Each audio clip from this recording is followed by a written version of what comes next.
that's going to be a good match to see. Either way, that was an explosive game, and I cannot wait for the rest of this playoffs.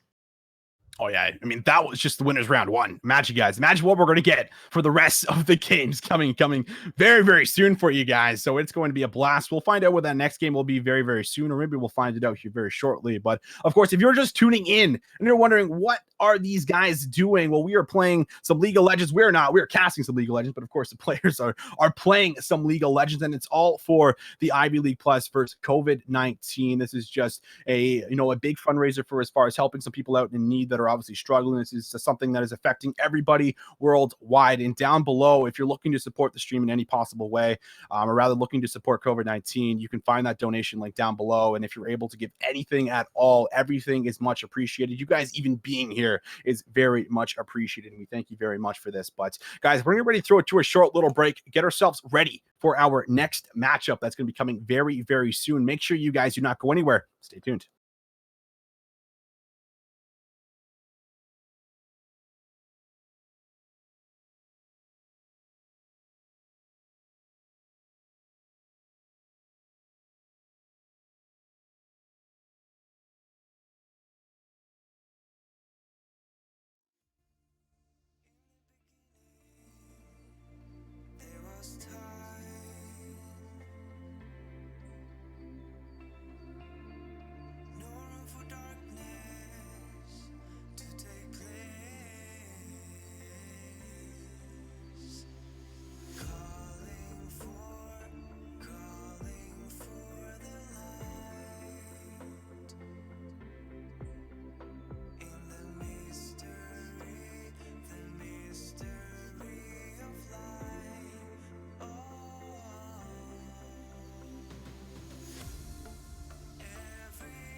When you feel the world is over,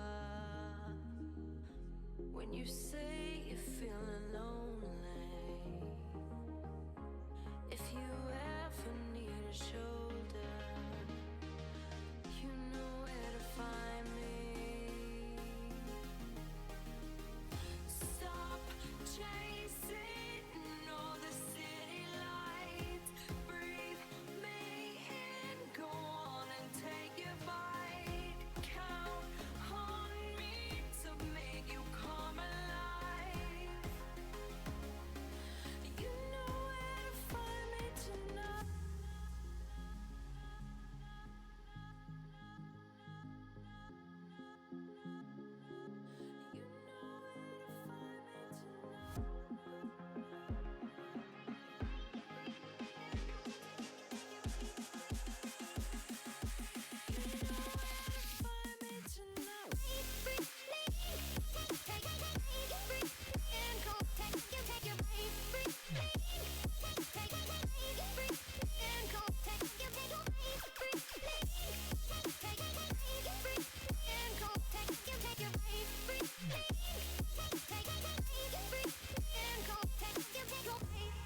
Perseus.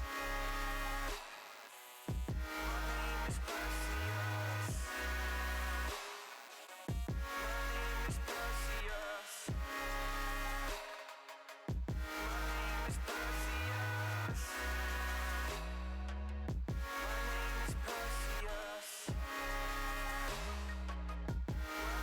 Perseus.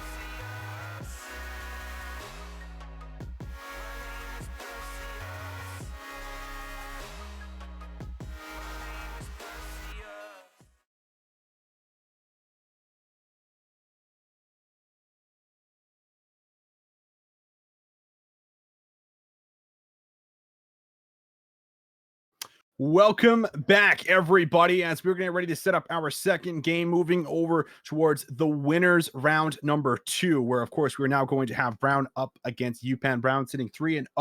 UPenn currently sitting at 2-1, so definitely a very exciting game.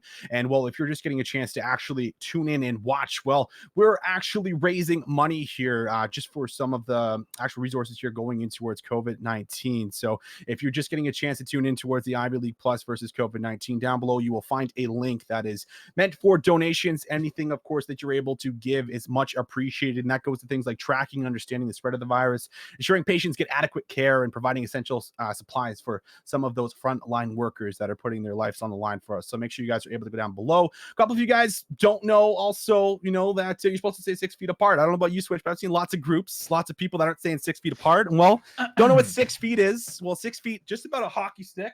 Can't really see the whole hockey stick right here, but Canada, that's about a hockey stick apart. It's roughly about 6 feet. So make sure you guys are doing that 6 feet apart, or think a hockey stick apart for us Canadians up here. So anyway, back in towards the match we will go, as of course Mighty Visions joined with Switch, and, well, we got a big matchup coming up for us yet again, Switch. Visions, I had no comprehension of the dimensions of 6 feet until you brought in that hockey stick. You being Canadian, though, of course, it must be second nature. You probably had that in your back pocket. Oh, when I came, dude, as soon as I got out of the hospital, I was already carrying that thing around. Ladies and gents, thank you so much for tuning in. This definitely is a cause worth fighting for, and the fight is not over, and neither are the playoffs either, as we get into round 2 of the winner side, like you were mentioning, Visions. UPenn versus Brown here. It's going to be a spicy one. I like how this deep into the winners bracket, you're just seeing teams who have been the most dominant thus far. You're seeing teams that are as complete as they are compared to the competition right now. So we're going to see some high level play moving forward here on the mainstream. Yeah, and this is a big one for me because I actually don't know too much about either one of these teams coming in towards it for the day. So I'm going to get my first glimpse of for as far as where they're at the level in towards this tournament. We've seen Yale. We saw Cornell put up very good fight, but they were just unable to get it done. So, of course, just going back towards the records, Brown is currently 3-0 like Yale was, and UPenn also 2-1. So both these teams winning their very first bracket, of course, getting some momentum going underneath themselves. It's going to be very impactful and very important. But back in towards the draft, of course, we will go, and we're going to see the Aurelian Soul band away, the Tarek, as well as the Ezreal. That's going to follow the Caitlyn, Zach, and Graves. So lots of jungle bands drop down for us. Lots of champions that I feel like are likely target bands for us, Switch. And now we're going to see where the first pick will be. Well, Orn was left up, and, well, if I was UPenn, I would take that. I'd say so, man. Orn is just so good. Works in the laning phase, very hard to bully out. Get to the mid game, and he does a great job of bringing some of that burst damage in while still frontlining, because he has great base damages to work with. And finally, once you get to the late game, I mean, it's Orn items galore. It's having consistent engages time and time again. Relatively balanced cooldown as well. It's just a great tool to have. And when you pick it early on in the pick and ban phase, you don't really show much of anything. So great job from the side of UPenn. As a response, going to be Brown University with the Maokai. Another tank at the top lane. It's going to be a farm fest up there, Vicious. I know that much right now. Yeah, I think that's a safe bet. Farm Fest just going to be the engaged champions as we transition in towards that mid to late game for sure. And, well, we got to see the Maokai last game, and they got punished a little bit early on in towards the lane, which is something we probably expect from the Ornn 2. Was able to do a lot of that percent health damage, but it's still going to be extremely useful for getting on some of these key members on the squad. The Nami, though, is going to follow up this Maokai pick, and that's just going to add a little bit of disengage, some engage, and a lot of healing and sustain to that bot lane. Absolutely. I mean, Nami right now, I believe she's on next to be nerfed, because she's just so consistent, especially when you talk about some of those let's say lower levels of play. I'm talking about gold and platinum, where Nami as a support, it's just so easy to get out of the laning phase with an advantage, get to some of those team fights, and you've still got great tools to work with. As a response, it's going to be the side of UPenn going to be opting for the Galio here. Okay, Galio's an interesting option here. I don't know if it's blind pickable. I like Galio when you're countering maybe a mid lane assassin, maybe a LeBlanc into the mid lane. Blind picking a Galio though, that really speaks to me. That just screams to me comfort. That's what the side of Mhm. UPenn are going for right now. Yeah, it almost looks like it would be going down towards the bot lane here for us as in that support role potentially because the silence is picked up. Now the silence has been played top a little bit. I mean, they could honestly like swap all these champions around to like multiple different roles. So it's almost just theory crafting at this point in time. But I would most likely assume that the silence would be in the mid lane or in top and Galio brought down towards the bot lane. So they have themselves a lot of Right.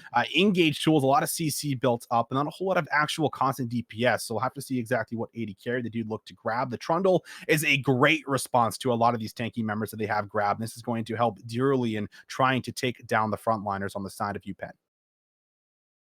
It's a great tool to have, and that's going to be the jungle secured as well here. In comparison, right now you do have the potential for Brown University to go ahead and ban some of that jungle pool out if you know what the comfort is going to be for the side of University of Pennsylvania. By the way, into the second ban phase, we're going to be seeing the misfortune and the affiliates taken away. So a lot of pressure obviously put towards that marksman position.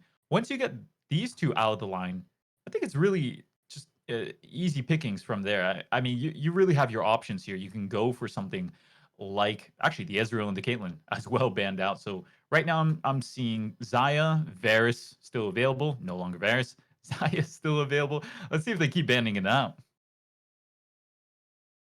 I love the 80 carry bans. I'm actually surprised that Ophelia has made it all the way towards this point without even being picked up from either team. The That's a Ornn good had point went too. through, Yeah. but yeah, that's very surprising because this is obviously a first pick champion. So the fact that it makes it to phase 2 bans is very, very interesting. Capital INT, and we'll see exactly how see Jesus. exactly how they'll move in I towards just phase spelled 2 that. picks. Yeah, that's right. And we'll move in towards phase 2, and well, they're going to be able to grab themselves an 80 carry for sure. And I would imagine save this mid lane pick so that you can counter things out to make sure you know where all these champions are going. So they do grab themselves the Zaya, and they're going to pair that, of course, with the Nami. And there you go. The last decent marksman, let's say. The Ash is still, that's exactly what's being hovered right now. Jeez, man. We're scraping the bottom of the barrel here, but some marksman has to come out very soon. Like you said, Visions could be paired by the Galio. Another option I see that could be proven right now. We could see the Galio into the mid lane, Silence into the jungle position. I haven't seen it in a while, though, so I won't hold my breath. But it's coming. It's coming, isn't it? It is. It's potentially. I mean, I really do think this is an interesting draft, but I think the biggest thing that we haven't actually talked about is that these are best of ones. And if you're going to come Yeah. into best of ones, you should try to come in with a strategy, right? You shouldn't just be looking to pick and ban on the fly. You should be like, all right, well, we're looking to do this. This is what we've been successful at on the day. So this is what we should obviously try to replicate throughout the rest of the tournament so we can be successful as we can. But it is going to be the Morgana that's coming in for us. So jungle in towards the Silas, I'm assuming, and we'll I'm have assuming maybe too. Galio in the mid lane. So this is very interesting. We do see the switch over. So Silas in the jungle. Have not seen this champion played in the jungle in quite a long time, but perhaps he has it completely mastered, and we're going to see exactly what he can do and how ruthless he can be. That's all right. We give him the benefit of the doubt this time around. I haven't seen it in a while either. But I mean, Silas, once you get to that mid game, he just performs like any old Silas would do, where he steals the correct ultimates and he always performs well in team fights. That's what you can always expect from a Silas. It's just up to Scythen to make sure he doesn't fall too far behind against a more traditional jungler like the Trundle that we're seeing locked in here. Trundle, of course, like you mentioned earlier, going to have a good time in team fights because of the fact that he can subjugate a tank, much like the Ornn, steal some of those resistances, and be another hyper tank of his own, providing a lot of space. And the backline is there for Brown University with the Victor and with the Zaya. I think I'm most excited to see how this jungle and mid synergy is going to play out for us. Last game, we saw flawless jungle mid synergy come through in the first 15 minutes of the game for the side of Gale. And of course, that's just a massive breaking point on the map for as far as how successful you're going to be, how good your objective control is going to be, how much you are on the same page for as far as lining up invades with, mid shoving in. These are all like simple fundamentals that we're looking to see some of these teams try and perfect on the day where they're going to be coming in with maybe not a whole lot of practice. I think we got to see the roster sheet for some of these team switch, and they have like 20 players on here just to make sure that Yeah. they're going to be able to come in and they're going to have someone. Well, I can promise you they're probably going to have someone all the way up towards the end of the day. Yeah. But swapping players in and out could be interesting to see how that chemistry kind of plays through for the rest of the day and the rest of the tournament. That's a very good point to bring out. I mean, a lot of these players are actual people. It turns out that have actual lives and might not be around for a 12-hour tournament. But that's The league is what. life switch. Very good point. I mean, yeah, you were mentioning about the big rosters. It really does help when you have an entire university to like pull all of your players from. So that's why we're seeing so much diversity in play. But speaking more about the fact that it's a one-day tournament, and we saw this especially with Yale University last game, where they focused on their own play. They got good mid jungle. They played around that perfectly, and they were able to blow up yet another game for themselves. That's really what I want to see coming out of both teams, either University of Penn or Brown University. They both had to play their own styles. And you can see here with some of these interesting picks, it's not meta, but it certainly will, you would have to believe, fit the types of players that they have locked in right now. And well, we're going to see how well these players perform, how well the individual mechanical play is going to pop off for us on a stream. That's going to be coming very, very soon. So, ladies and gentlemen, we are going to throw it to a short little break, get ourselves back in towards the game past the spectator delay, and we're going to kick off our semifinals here in the winners as we're see who's going to be able to advance towards that winners final. Very exciting things in the line. Brown up against UPenn, 3-0 for Brown, 2-1 for UPenn. You do not want to miss our next match. We're going to throw it away. We'll be right back after the break.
Welcome back, ladies and gentlemen. This will be our winners semi-final with Brown up against UPenn. If you're just tuning in, we've had lots of fantastic games. The last one being an absolute barn burner, going all the way to 35 minutes roughly. Lots of crazy fights breaking out, objectives being taken, while pentakills going down. So if that's how we started off our first game switch, I can only imagine how the rest are going to unfold for us. Spells great things, Visions, as we get deeper and deeper into the tournament. More online than some of those round robins, which was basically warming up and trying to find comfort. Like you were mentioning, it's sometimes just a ragtag bunch of players from the same university that have to pull together and try and find out what's the best sort of dynamic for themselves. Where's the carry going to be? Where's the pressure going to be exerted into the mid lane? This game, a new one, and we're going to be seeing just a line skirmish so far. Remember, it's going to be the Silas versus Trundle matchup into the jungle. Very traditional Trundle pick versus a Silas jungle that honestly I haven't seen in quite a while. We've seen both of them actually running Conqueror here. Both running Conqueror, and we'll also start.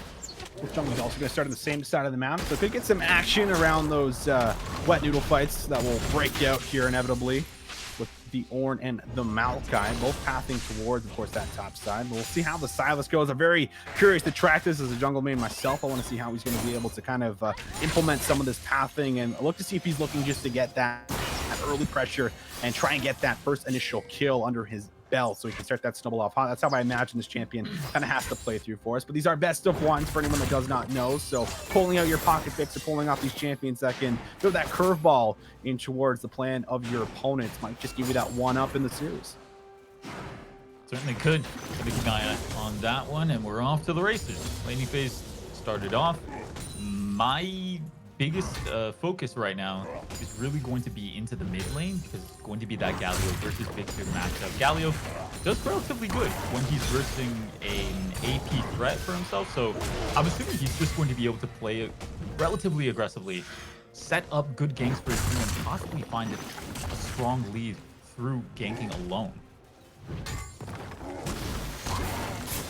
To those top lane directed cameras, clearly loving the wet noodle fight. And it's just going to be Ornn pretty much dominating early on. Has the way of slowly shoving in now too. And watching again what the junglers are actually looking to do in towards the game is obviously going to be the most impactful and biggest thing. We have a lot of big roaming and a lot of AoE ultimates that are going to play a factor. So once we get around that level 6 mark, you know, things like that ultimate from Galio and the Call of the Forge God really going to be the difference makers for setting up in-game, especially around these objectives that we saw so much focus on towards the last game. Likely going to follow suit heading in towards this one on top of it all, as the wave shoving in. Trundle is coming towards the top lane, but we might just get a skirmish around the Scuttle Crab. No mid lane priority already in the favor of the Silas, so he's actually just going to have to concede that crab and potentially maneuver over towards the other side of the map to grab himself one. Yeah, you talked about wave clear, and it would be even if not for the fact that Galio. Oh, jeez, are you kidding me? Dimly. Just get the straight up solo kill out of that one. Squishy matchup, or rather, wet noodle fight, but they find the kill anyway. Yeah, no flash ends up coming through, so maybe just not reading the damage correctly. That's going to net the Ornn a kill, who's going to be able to keep himself fairly healthy, running back towards the lane. We'll hold on towards his TP on top of this, because the wave's actually going to bounce back, considering he got that reset off the wave shoving in. So he is in a great spot. Honestly, could have called for the jungler to even come back up because of that wave will shove in. But it's not going to be the case for us. So we're going to find ourselves 1-0 up, gold lead in favor of course the side of UPenn at the moment, and they have all their lanes currently putting a lot of pressure on everywhere we go as the fighting just goes wide. Just about. Very close to landing, though. That's going to be a bit of revenge damage coming out from Runic Sprouts. The bot lane seems to be faring quite well for themselves here. We're really seeing the difference in the top lane, which I never would have predicted, by the way. I've not seen a tank v tank matchup where one tank just starts controlling the lane, but that could be what's starting to surface here, as Ornn, like we said, bringing a lot of those base damages in the very early game. He could start to do a great job of denying some of the CS, out trading his opponent on the Maokai, and perhaps just getting advantages through that alone.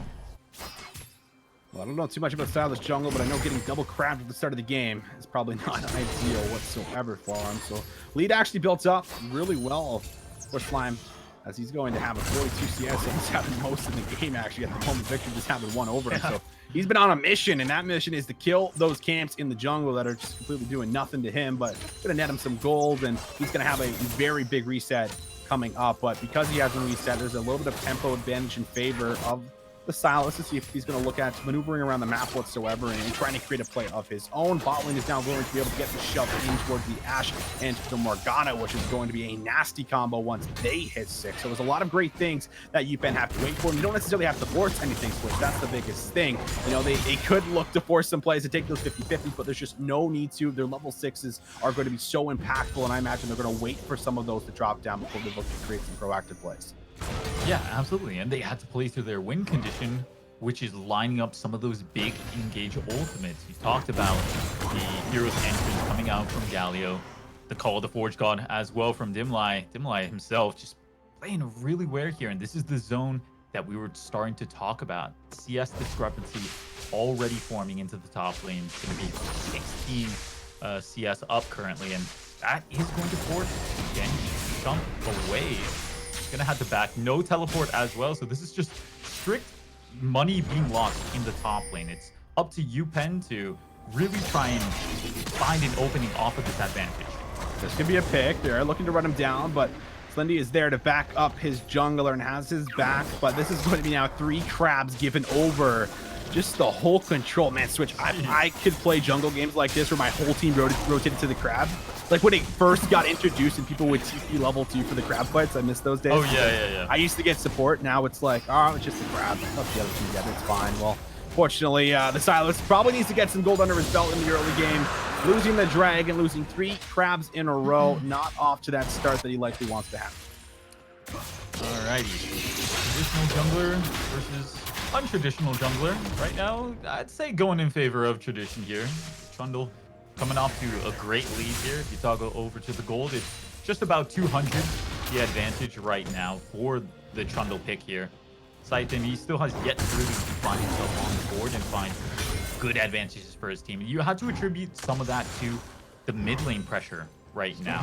The Victor versus Galio matchup. Victor, while of course, you know, he's not going to have a lot of kill potential, he's still going to have enough damage to push Galio time and time again out of the wave. And when Galio can't proc his passive, he has very little wave clear to work with. That's why you're seeing Victor time and time again shove out the wave, go for a rotation here, be able to assist his jungler more than his opposition.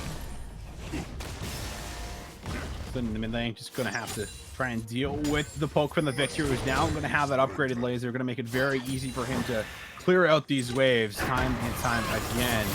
You have that death ray upgraded. He has 4 points in already, so you know he's going to be able to just about shred through that back line there with the caster minions. Top lane not getting any easier right now for Dench, as he's just been feeling the wrath of the Orin every single time he steps up for CS. He's not even able to play the game, Switch, as he is starting to fall pretty far behind in CS. And of course, he already did give over that first blood towards the Orin, so he's in such a great spot, and he literally needs no assists from here on out. And if you're anyone from the side of Brown University, it's not pretty to see up there. The worst part of it is it's a tank v tank matchup. Nice snare actually lands, but tank v tank matchup, that means that it's not like you're a Fiora and you're like, oh, don't worry, I'm gonna have percent HP damage that can scale really well into games. Like, no, I'm doing the same job as that Ornn, but I'm just doing it worse than him actually, and probably going to be that way for the majority of the game unless the side of Brown University can send some jungle attention to the top side, try and break up some of that monotony. Yeah, I'm curious if that will be the thought process, or if it will be just be trying to create plays, you know, elsewhere around the map. Mid lane, I don't think that, you know, creating a play is necessarily something you have to do, but you have the ability to, with the help of the subjugate, to be able to kind of just shred out the stats and resistances here on this Galio. So you could definitely look to shred him down, you know, with the Death Ray combo on top of that Chaos Storm. There's a lot of damage and burst that Victor has unexpectedly sometimes just right in towards the kit. So I was still yet to get any kind of a play off on the map, has at least closed that CS lead that has been built up from Slime, as he's already got his Cinder Hulk. We're now going to see also the jungle item now go over towards Scythen, who's going to be able to grab that Runic Echoes for himself. So both having jungle items going to make things a little bit more even on towards the map, but still very slow game towards our game number 2. Just not forcing plays out and no one wanting to give the other team a big lead. So it's just been sturdy play thus far, and this is what has led to University of Pennsylvania coming out to a small advantage here. Right now, we're looking at possibly cresting the 40 CS advantage for the top lane. Mid lane, it's not looking too pretty, but yeah, this is the gank that he's been waiting for. There's the taunt landed. They got to execute on this one, but it's going to be Natch, and now they might turn things around. Victor has to flash away, goes to the mid lane. He eats the arrow, and that will be a big blood dropping down for the Silas. We'll see the heroic entrance land the knockup, followed by the taunt, and now Scythen might even look for 2, but it's Slindy who grabs himself one as a 2-4-0 breaks out in the mid lane. And what an insane arrow, and played perfectly from the side of Scythen on the Silas as well. Great pickup. Great heads-up play, and that's going to be Pennsylvania coming out with yet another advantage for themselves. They won out flat on the 2v2 mid-jungle duo, and now they're going to be able to have even more pressure coming into some of these objectives. 3-0 start, and well, this is where, if you're Brown University, things start to get a little bit scary, because you don't want to create plays when you're down in gold, of course, but you definitely don't want to start conceding every objective on the map.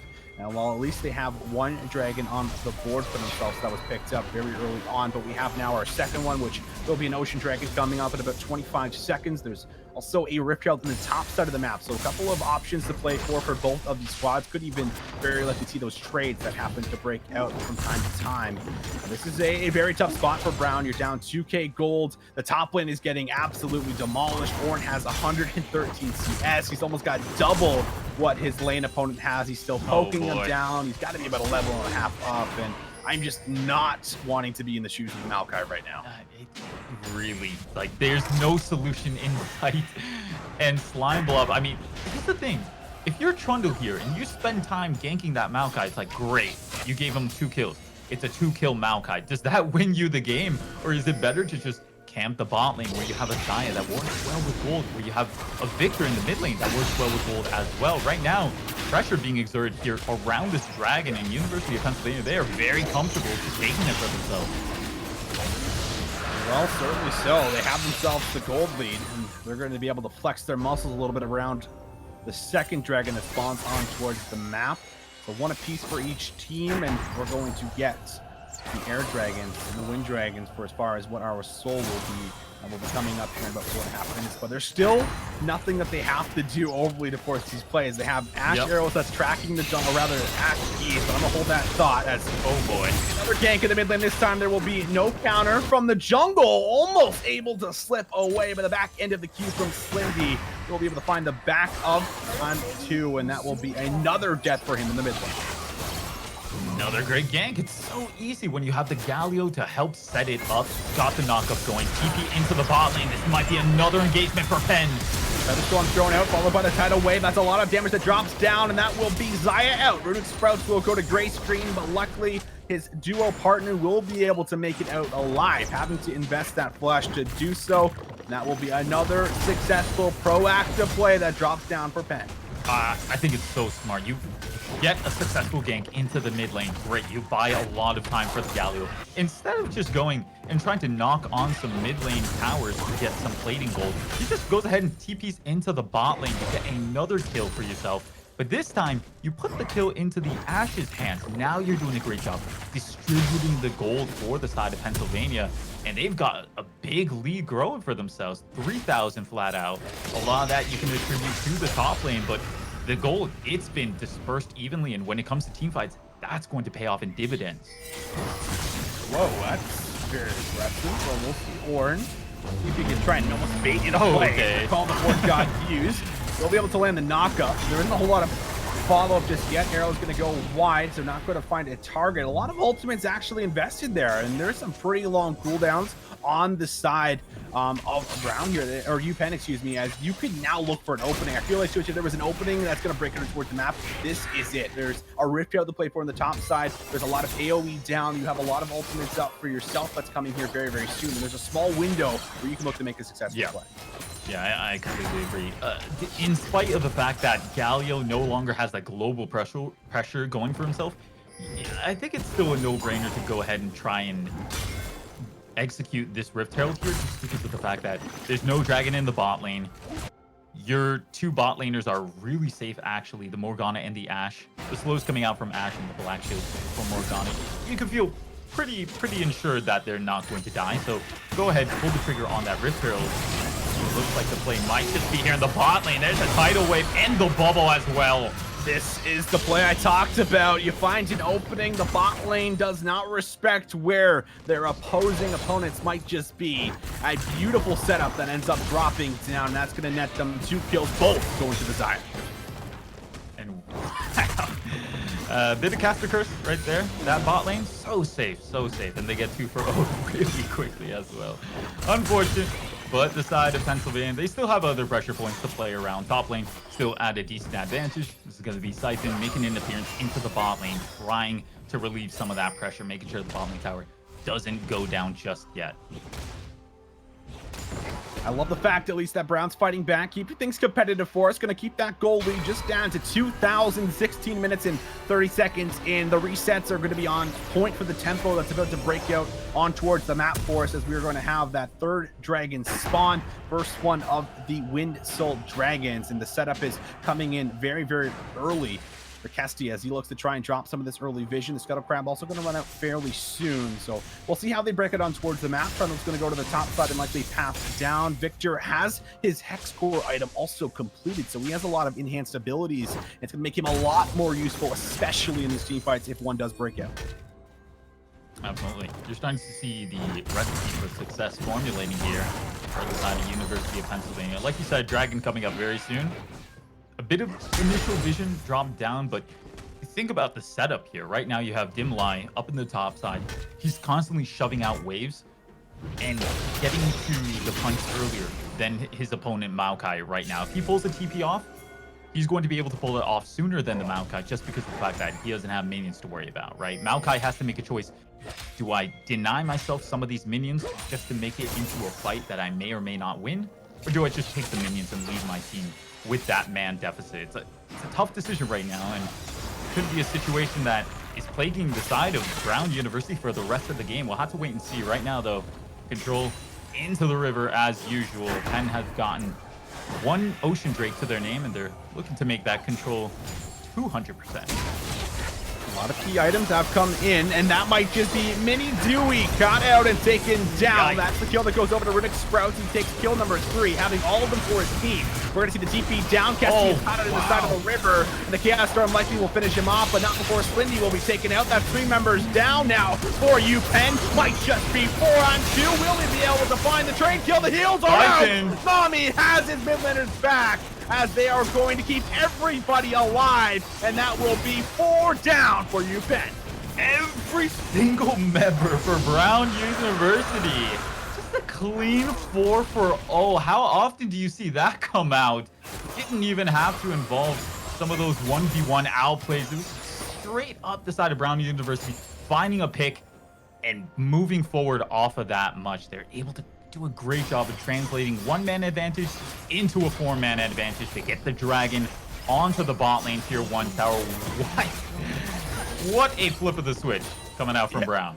I'm glad you said it, because that's exactly what happened. It all comes back and stems from when 3 of those massive ultimates were utilized and did not find any success. They blew the arrow, they blew the heroic entrance from the Galio, and they used the Call of the Forge God from the Ornn. All of them which not finding a kill, and it was the Trundle at the end of the day. So it even wasn't, the worst case scenario if they had found him, but he didn't blow his flash, he stayed alive. That then nets them the ability to go for that play in towards the bot lane, where Xayah finds the double. They snowball completely off of that. They find themselves 2 dragons. They have control of the goal lead, and Xayah is 4-1, and she is so far ahead right now, Switch.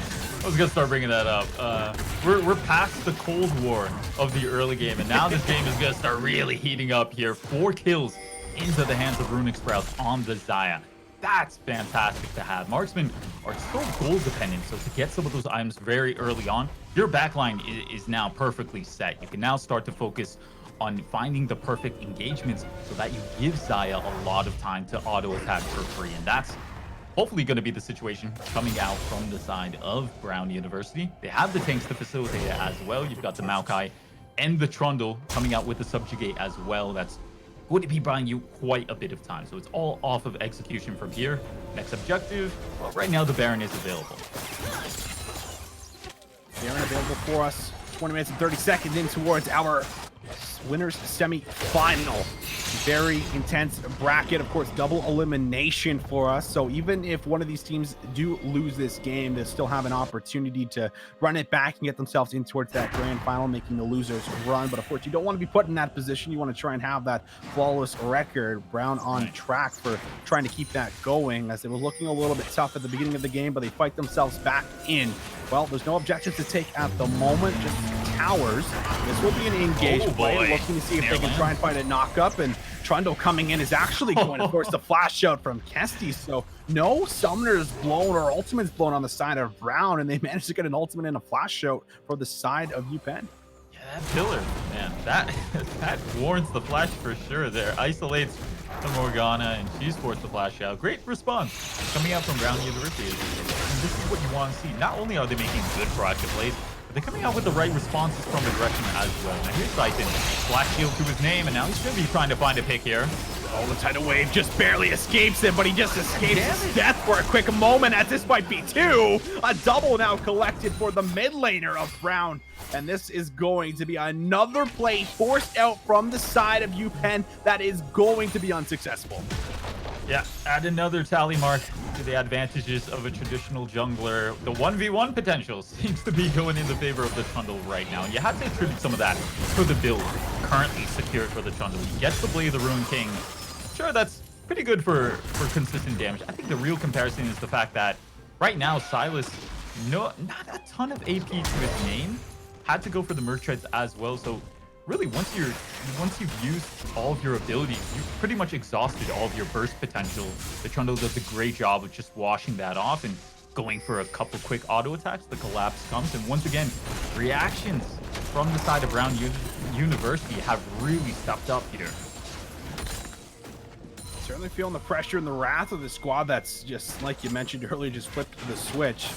In the mid lane, they're going to try and see if they can get a little bit of extra damage down, but that's going to be a tower still standing strong. That first tower was collected there for the side of Brown on top of all of this, as we finally see a trade of towers in towards the top lane, but just a slight margin in the goal lead for as far as what we have, about to 1.5 currently. But into the next objective we will go. We have to imagine where this is all the attention is going to go towards Switch, as this will be the 4th dragon of the game. There's already 2 in the pocket of Brown University, and I imagine they're looking to try and make that 3.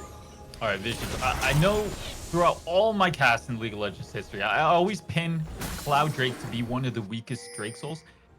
Actually, if I was the side of Pennsylvania University, I would be very happy to take that Cloud Soul. So many pivotal ultimates that you can actually be relying on there, especially the Silas one, which basically just gives you any ultimate from the enemy team that you want. That would be a great thing to have.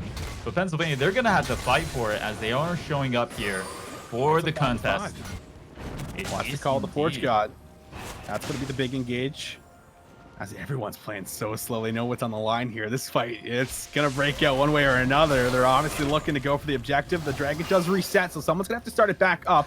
Pay attention to the waves. We're going to have Galio actually shoving out the waves, and they could actually just make a swift rotation right towards the mid lane and try and knock some chip damage down, or even take the tower altogether, because right now, Brown University find themselves on the wrong side of the map, so they might just have to force the fight. Galio has the ultimate, so watch for the engage. Here it comes. Call the Forge God is out. Tidal Wave will respond as he looks for the knockup, but in towards the dragon. It will reset, the fight goes down, and it's secured. Going over towards Brown University. They have lost the silence, but they can still look to fight back as Runic Sprouts is putting out the damage. That will be the ultimate throw down. And Brown University, they're looking for it all. They find 3. They will find 4. And will there be an ace? Galio will survive, but the damage is done. The damage is out.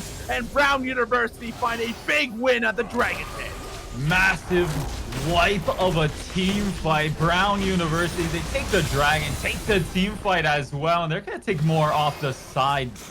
Tier 1 mid lane already demolished. Tier 2 next on the chopping block, and all off of a phenomenally well played team fight from themselves, playing front to back.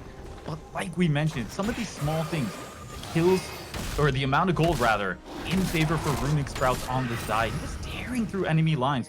Trundle as well, being in melee range, he gets the subjugate down, and he's perfectly comfortable just sitting in the middle of the enemy team, auto attack after auto attack, using the Blade of the Ruined King to his advantage, and it was just a wash from there. Phenomenal team fight, extends the goal lead, puts himself one away from that Wind Soul Drake. And this is a Xayah that is at a spot that you would not want to see her at right now. 2.5 items going to pick up. Of course, the Executioner calling just to stop some of this healing. That's going to drop down from the Silas, I imagine, in particular. He's able to get so much back, and on top of the Conqueror. And on top of this, you also have, of course, the Ashe that's going to be looking to lifesteal as much as he can. But without that flash, this Ashe is going to be so difficult to play in these team fights. You saw last time around, the Twisted Advance came right in.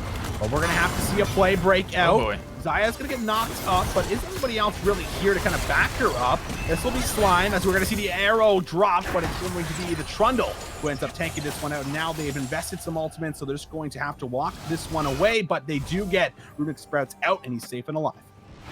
Yeah, and only had to pay the ultimate for that. 2 Cloud Drakes as well, so that ultimate is going to come back a bit earlier than usual. All in all, right now, you're still very comfortable for the side of Brown. You got a massive surge of gold from that successful team fight. You're starting to scale really well into the game.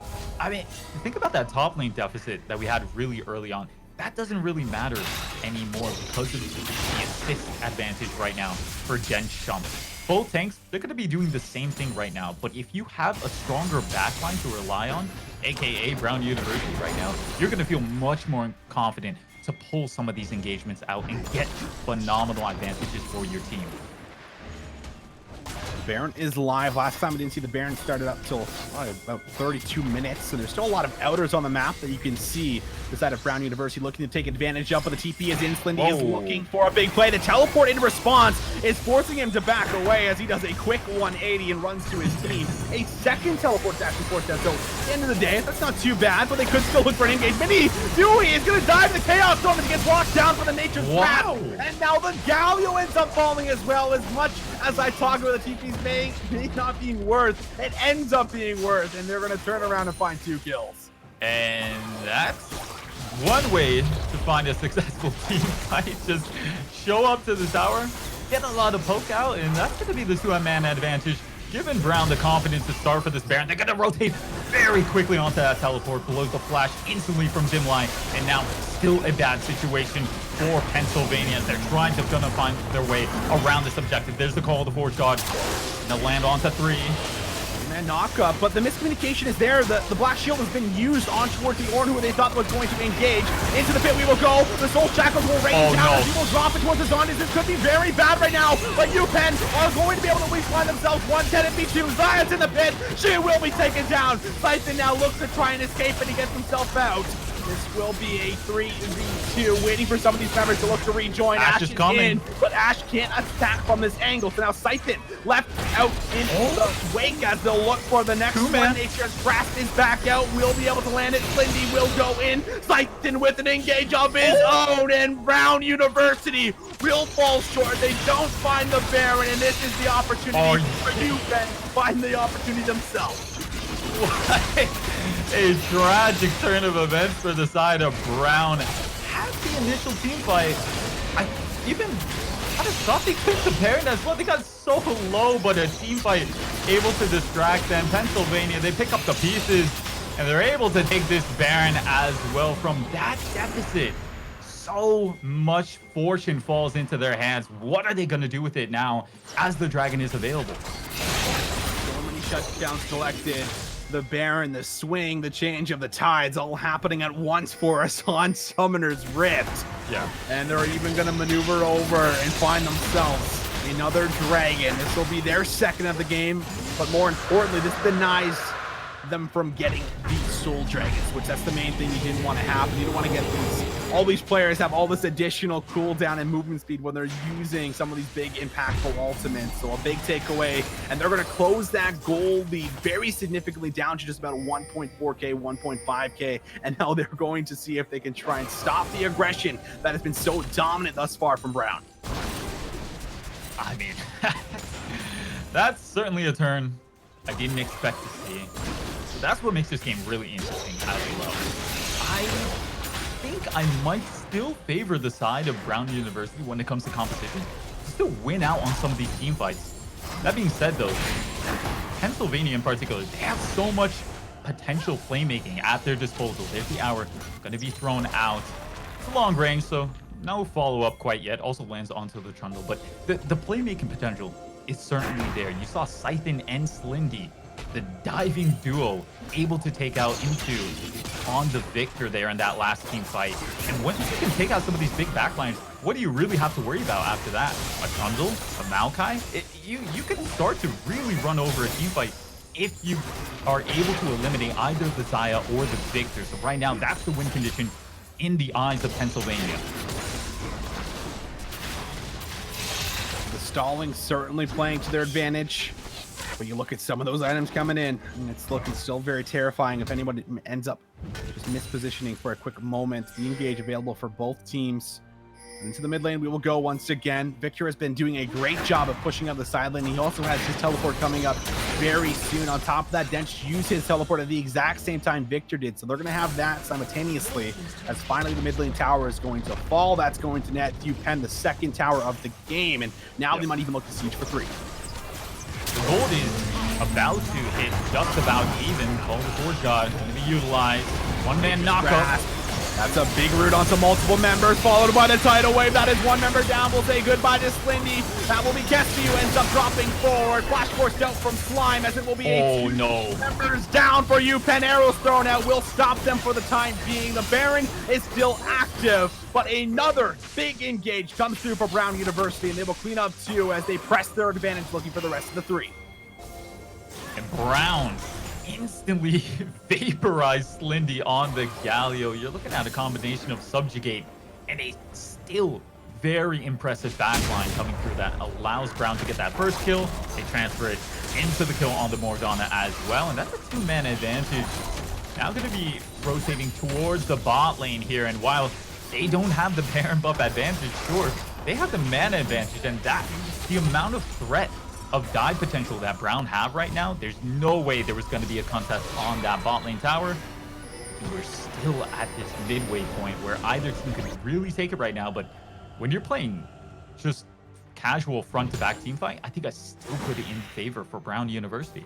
Yeah, I agree. This frontline shredding with the Subjugate is the difference maker. When you have an Ornn that is able to tank up and soak up so much damage for you in the front lines, it's great. But when those resistances just get absolutely cut, it is so hard. We have a Zaya just shredding down 3 items, has a Last Whisper, and has that Executioner calling. There is just so much healing neglect that is coming in from the team, and she's just shredding and ripping through anyone that oversteps that she's able to free hit. It's been fantastic up towards this point, and of course they're looking to do it again, but we'll have another dragon spawn. This will be another attempt at trying to secure a soul dragon here with the wind dragon for the side of Brown University. They don't have a whole lot of control at the moment, but they still have a minute left on the clock before they can start moving in. But they want to set up the wave control first while Victor is setting up the push. But they're going to actually engage onto one member. Nami will be taken down as Scythen collects kill number 4. Then she's all alone. The taunt will land as we see Zaya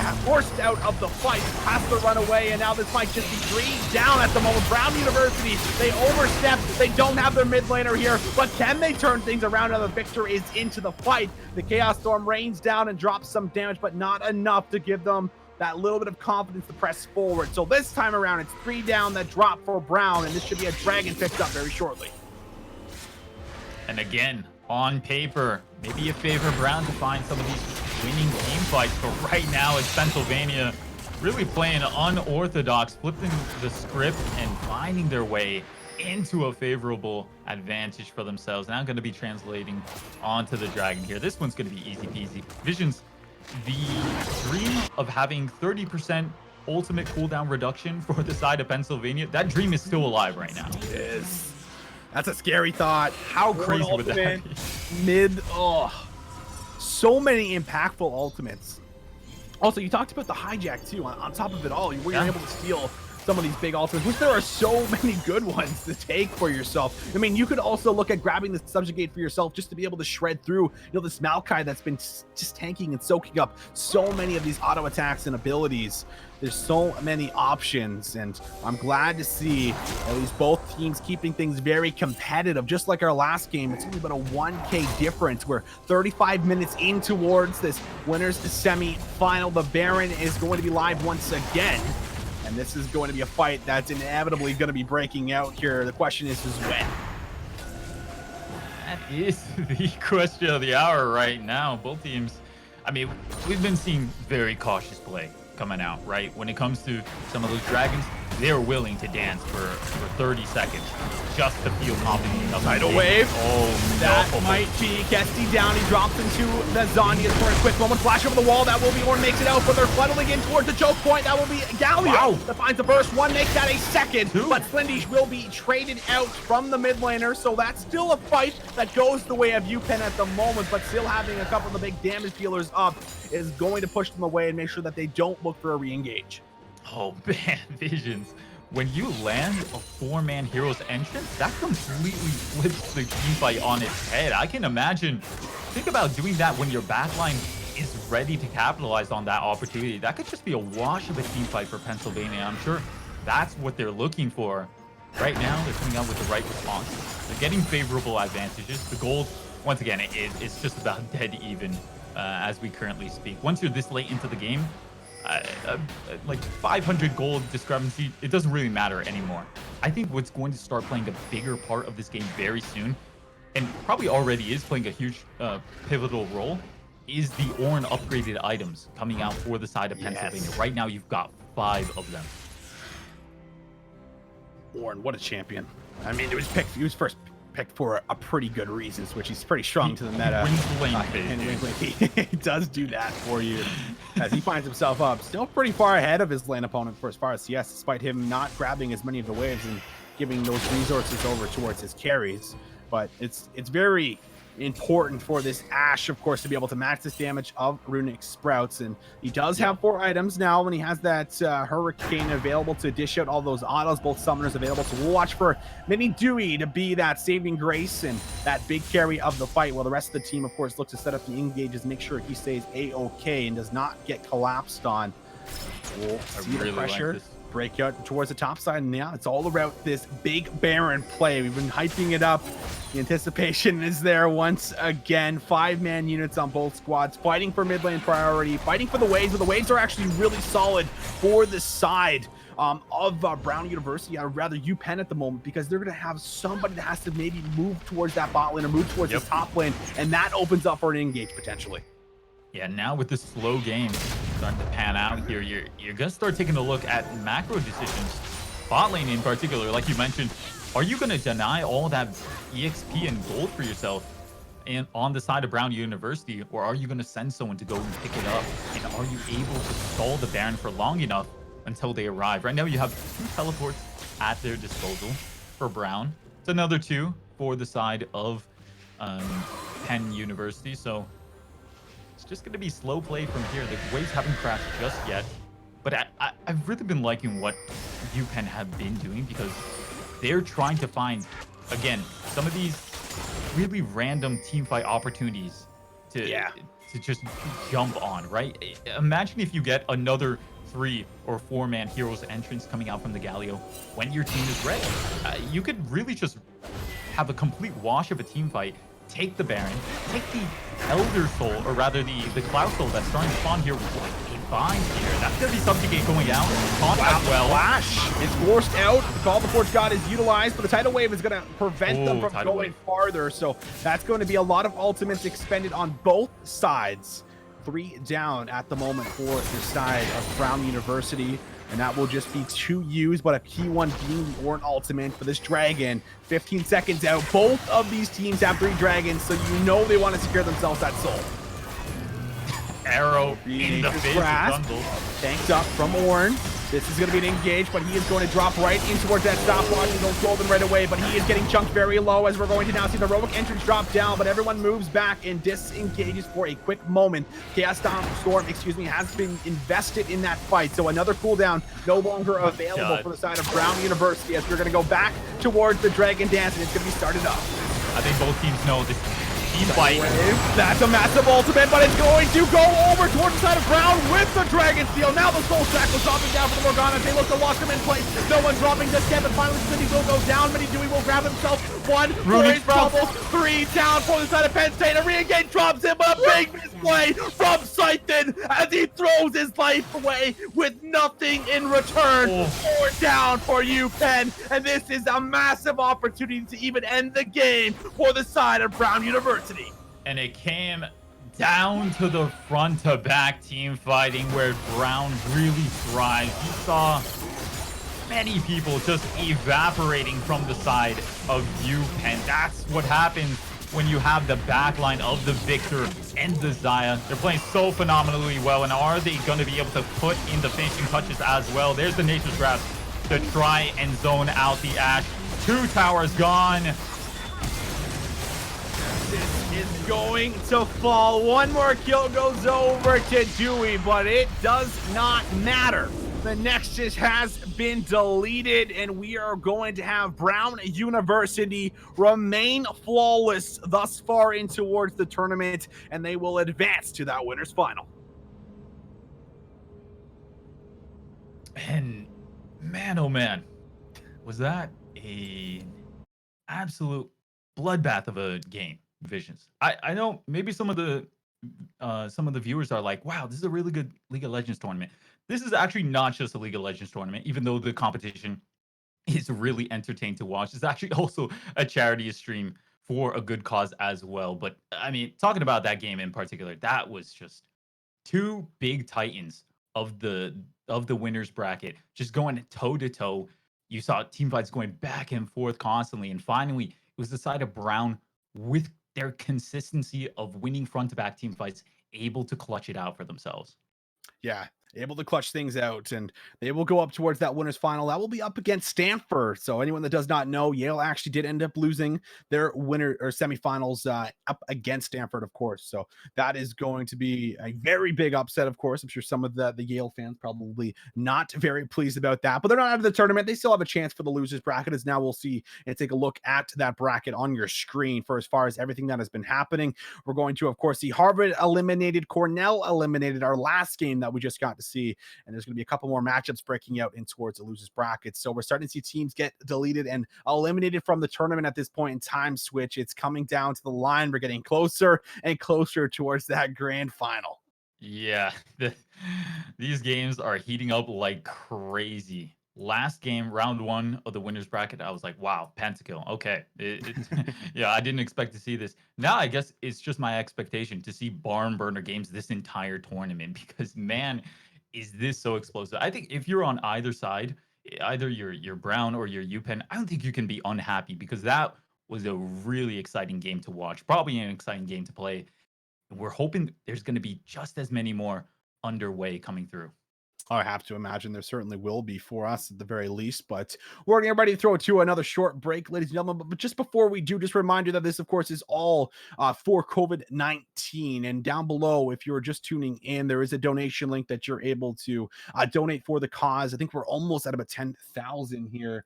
We got to be certainly pretty damn close towards that 10K goal. So it has been quite the climb. We've seen lots of people that have been dropping plenty of donations on the day, and we very much appreciate it, as it all goes towards the aid of COVID-19 for the people working on the front line and the people that truly are in need of some of those resources that they will be able to provide. So make sure you guys are able to go down below if you're able to support whatsoever. Again, thank you guys so much for being here. It's been one hell of a day so far. We've gotten to cast a couple matches today, Switch, and we'll both have been fairly competitive, coming down to the wire on team fights, never knowing which way it's going to go. So